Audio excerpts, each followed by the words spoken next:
It's just all about love and life and living in freedom. That's what it's all about for me now.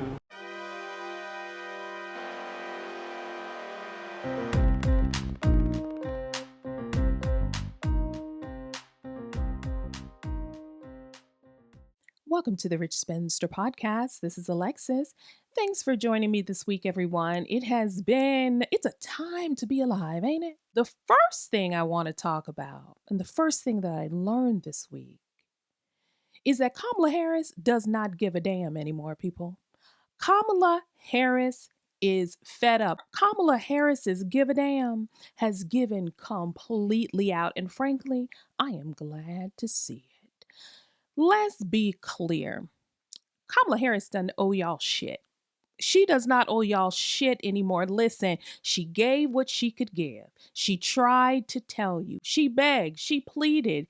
Every single day, there was a message from Kamala Harris telling you all of the reasons why you should vote for her. She laid it out. She had the facts. She had the information. She had the experience. She had everything that she needed to have and then some. But that was not enough. That was not enough to combat the ignorance and, frankly, dedication to whiteness that Kamala Harris was up against. And so, America got what it got. I think Charlemagne the God always says some people think white ice is colder. Okay. Okay. And then, I'm not even going into the misogyny. Okay. I'm not even going to the misogyny of the fact that a lot of people voted another way, voted for this train wreck simply because he has a dick, right? You voted for him simply because he has a dick. Well, now he's showing y'all what dicks do. They fuck you. And now you have the absolute caucasity to be at Kamala Harris's book stops to protest, to shout out, to talk about your displeasure. Kamala Harris is not president of the United States. Therefore, she wants you all to know to take that shit to 1600 Pennsylvania Avenue because she wants no part of it. She doesn't care. Kamala Harris is experiencing something that every Black woman, specifically in this country, has experienced before on the job, when you are absolutely, completely, 100% fed up with the bullshit, and now your responses are going to be diabolical. I am here for it, sis. And listen, Kamala's not taking any more shit. She ain't taking any more shit from anybody, nor should she. Okay. She's done. She's cooked. Kamala Harris is standing on business. Kamala Harris is standing on business. She does not give a good goddamn what you guys are saying at this point. Come to see her doing her book tour if you want to, and try that if you want to. Sis is not taking it anymore. I look forward to more of Kamala clapping back at these clowns. It's interesting how quick people are to clap back to a Black woman, right? And protest and do all of that, but you're fucking cowards in front of Trump. Well, in fact, you are cowards in front of your family and friends who disagree with you politically. You don't stand up. You don't say anything. You don't want to cause problems. You don't want to make things uncomfortable. You don't want to make things uncomfortable because, God forbid, Aunt Elaine disinvites you to Thanksgiving dinner over your political beliefs. God forbid you miss out on that fucking noodle salad. Fuck your Aunt Elaine. She's a miserable twat anyway. Speak up. The other side is so comfortable and confident about their hate. And you, sitting there with your fucking principles, are afraid to open your mouths. But you'd open your mouth if it had to do with stray dogs and cats, wouldn't you? That that makes my blood boil, you guys. That is really making my blood boil, because I think it is so easy to consider yourself a good person unless you have to prove it. It's so easy to call yourself an ally unless you have to prove it. It's so easy calling yourself a Christian unless you have to prove it. Every time you have the opportunity to show who you are, you fold and go to Target. But this isn't even about trying to sell Kamala Harris because that ship has sailed. But sis is letting you know she is the captain of this ship. She's the captain of this ship now. And what you're not going to do is show up at her stops and expect her to be abused by you. She's not trying to win your votes anymore. She's done. We, not Democrat versus Republicans, but we as a country lost. And so now we got to sit in that shit. Kamala motherfucking Harris. Forget Madam Vice President. Y'all can call her Madam Vice President. Don't fuck with me, Harris. Madam Vice President, I wish a bitch would. Madam Vice President, try me if you want to, ho. Kamala ain't taking no shit. Kamala Harris. Listen, she doesn't care. She wants to be home with Doug making chicken marsala and collard greens. This week, my aunt passed away. My aunt passed away this week, my Aunt Brenda, and she was more than my aunt. She was my friend. And I know all of her nieces and nephews would probably say the same thing about her. My Aunt Brenda was an extraordinary woman, and my grandmother used to say, I'm smart, but my sister Brenda, she is my mother's smartest child. And that is high praise coming from a family of what I consider brilliance on so many levels. But my Aunt Brenda passed away, and I am feeling things that I've never felt before. And that is because my grandmother was the oldest of 9 siblings, and there was one sibling left. And having Aunt Brenda pass away is really, she is essentially the last person that she's the last older person that knew me when I was a child, that had a relationship with me when I was a child.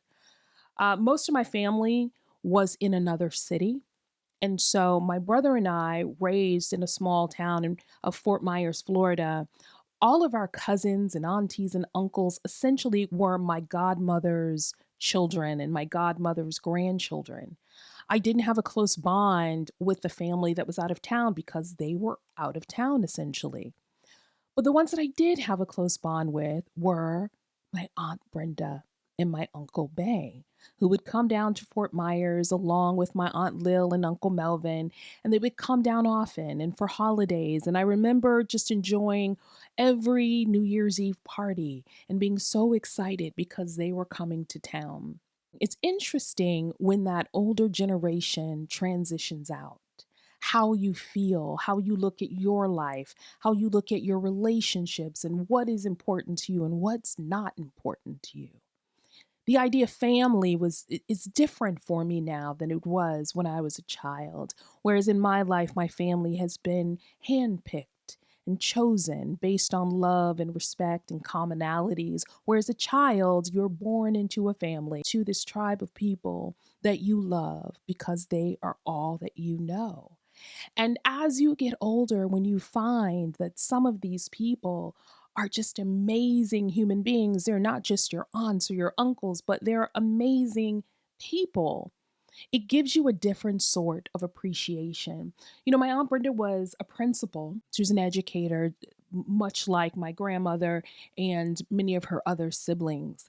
And I spoke with her about her legacy few months back, what she wanted her legacy to be or what she thought her legacy would be. And I suppose I expected her to talk about her personal accomplishments or to talk about accolades that she had received. But she said, you know what I'm most proudest of? She said, I am most proud of the people that I provided opportunities for when I became an administrator. And she talked about these people and talked about, people who, started out in one position and they went to school and studied and they became teachers. She talked about all of the doors that she was able to open for other people. As I told her daughter this story, I find that to be extraordinary because she not only changed their immediate lives by opening doors, But she changed the trajectory of those families, and she understood what opportunities meant, not just for people, but for generations. And so, though I am dealing with a loss that I haven't truly processed yet, I am so incredibly proud of who she is and who she has been in my life and in the lives of those that she loves.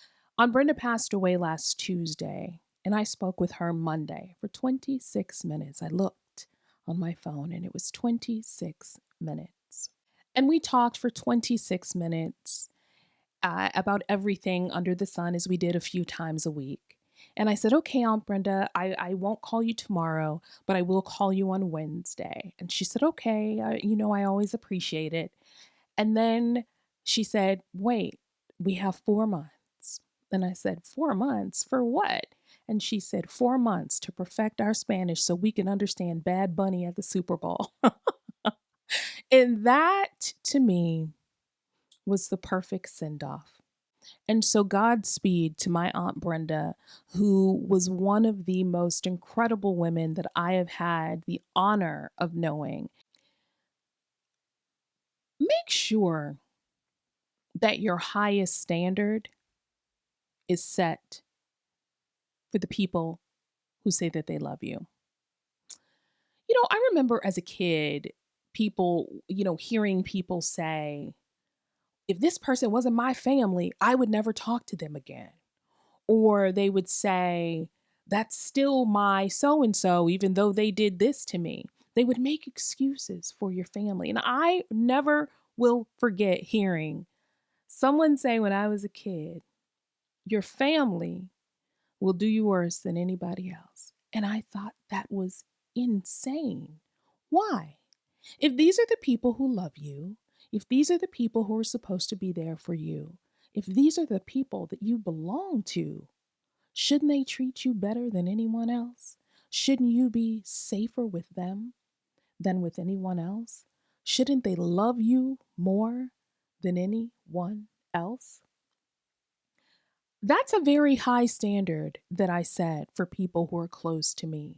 I have to be safe. I have to not be gossiped about. I have to be cared for. I have to be supported. I have to be cheered on because that is what I'm coming with. That is what I am giving. I mentioned my Aunt Brenda before. Anything that has happened in my life, I truly believe that there were few people happier for me than my Aunt Brenda. I remember one time when I secured a job and my Aunt Brenda was so excited about my job, and she, I went over to her home and she had purchased a gift for me, and I was just so excited that she was so excited and so happy for me. Have that kind of love and support in your life. And I know that it is difficult because we are raised up in these families. We're raised up around these people and we have a natural attachment to them. But sometimes you can have a natural attachment to pain. Sometimes you can be anchored, anchored to people who will drag you down. Ask yourself, when I'm around this person, do I have drama? Am I around this person? Do I feel safe? Do I feel that I can trust this person with my news, with my concerns, with my heart? Can I do that? And if you can't, maybe a lot of people should think about what that means for their lives. Putting some separation between you and that toxicity, putting some separation between you and that chaos, that will feel better. Because listen, I fuck with people who fuck with me. I don't care if you're related or not. I don't give a damn about that. If you fuck with me, I probably fuck with you. Don't anchor yourself to pain. Whether it is your brother, your sister, or your mother, don't anchor yourself to that pain because you will find a life on the other side of that you could have never imagined. When I talk about families and family dynamics and family drama, I always think about Soul Food. Did you guys see Soul Food with Vanessa Williams and Nia Long back in the day? And Vanessa Williams was talking about her cousin. You know what she said? She said, oh, fuck the family. I let the family in my house, and you know what? The family fucked my husband. That was such a good movie. I love those old movies like that. I guess it's not considered old. What year did that come out? That came out in 1997. Soul Food came out in September of 1997. What a great film. I loved everything about that movie. I loved the food, highlighting the food, which is so important in Black families specifically, probably all families, right? You have your traditional foods. So I love that. I love the drama that happened because it was so real. I love Big Mama. I loved everything about it. I loved when Nia Long's, I don't know if he was her husband or her boyfriend at the time, but I love the fact that they were having sex in the bathroom that time at the house, and then she stuffed her panties in his mouth. Just, I loved, I love that movie so much. I also loved Love Jones. Oh my goodness. Can we talk about Love Jones for a moment? Love Jones came out in 1997 as well. It was such an interesting film for me at the time. You know, it's this love story and Nia Long and Lorenz Tate, and it was just such a great film for especially I think Black folks who were my age, so like Black folks in their 20s at that time, early 20s. It was such a great film. And what I loved the most about that film was its use of poetry. I am not, let's be clear, I am not a fan of slam poetry because a lot of it feels like acting, and I just don't like. I'm a fan of the word. Like, I love words. And so with a lot of slam poetry, I don't get as fulfilled. But I love the use of poetry in Love Jones and how they showed these two young Black professionals, but they were artists. One was a photographer, another one was a poet, and how he was so dedicated to his art, as was she. And their love story, which looking back on it now, like when I look at this film now, I the mature me does not like the love story, right? The mature me and the me that has been through life experiences doesn't love the love story, but I love how that film made me feel at the time about love, about being an artist, about being a writer. I loved how it made me feel about other Black folks at that time. I just love that film so much. And I miss films like that. And I feel like those films aren't really being made anymore. We're getting a lot of like Tyler Perry, you know? We're not getting films that will last throughout time, that mean something. At least I'm not getting it. If there are films that are being made like that, somebody please let me know about them because I miss that feeling. I miss the feeling of the 90s, but especially, yeah, I've talked about 90s music, but 90s Black theater. Come on with the dark brown lipstick and lip liner. Come on with the earth tone clothing.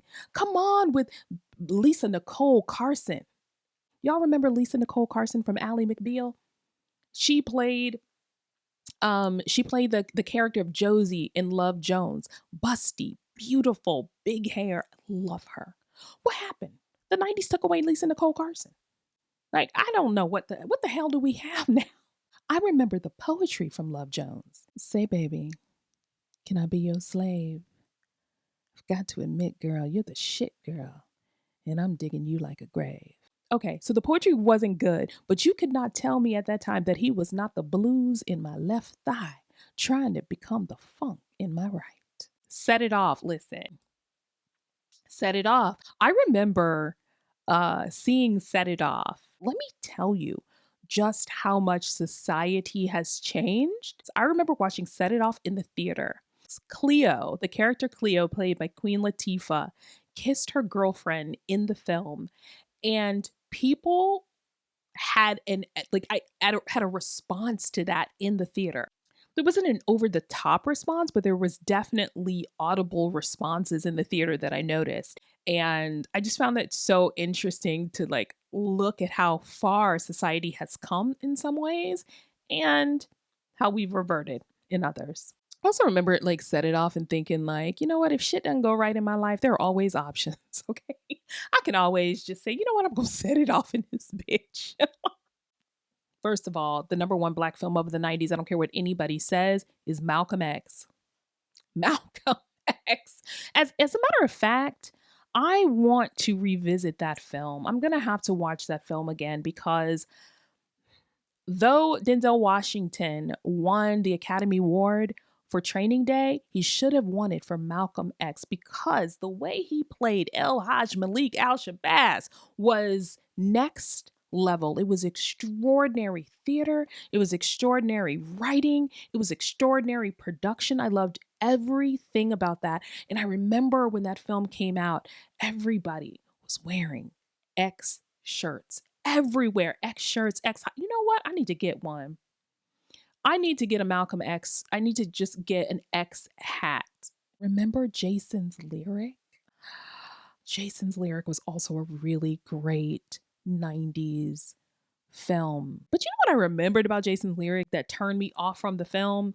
It starred Alan Payne and Jada Pinkett, and they had a sex scene, and it was like a great scene. Okay, right? They're making love, and I saw his hairy ass, and I just, it was just hairy. It was just hairy. Hell, that's all I remember from the film. Now that I think about it, I don't even remember the plot. I just remember the sex scene with the hairy ass. That wasn't it. Oh, remember me telling you guys that as a part of my celebration of my birthday that I was going to make a cake a month? I am not a baker. I had never decorated a cake before, and I started off with my first cake and I wanted it to be my favorite color, which was green. Well, I did my second cake now, and I'll put a picture of it here. My second cake was this really light, kind of like ballet pink cake, and I decorated it, and I was so happy with how it turned out. I think that I'm going to get better and better at this, y'all. I feel like I am going to get better at decorating. I do need to practice, but it is so satisfying. Something about the piping. Y'all, when I pipe, I am transported to another place. I am transported into the kitchen of Martha Stewart. Or probably not Martha Stewart, because I have a feeling that kitchen is stressful. But I am transported into the kitchen of my dreams. There's everything there. There's a green KitchenAid. There's just like just everything about piping gives me so much joy. And I just really enjoy doing that this week. You know, it's interesting. I did that particular cake, yes, to celebrate myself, but also to celebrate my niece's baby Yaslin, who was born in September. And so I wanted to have a soft, feminine looking cake for her. And as I was piping the cake, I didn't know it at the time, but I learned that my aunt passed away during the time when I was doing that piping of the cake. And so I made this cake in honor of those two beautiful souls, one who has just entered the world and the other who had just entered the next. And on that sweet note, thank you for listening to the Rich Spinster podcast. You can find me on social media at Rich Spinster and listen to the podcast on Spotify, iHeart, and Apple Podcasts. Have a sweet week, everyone.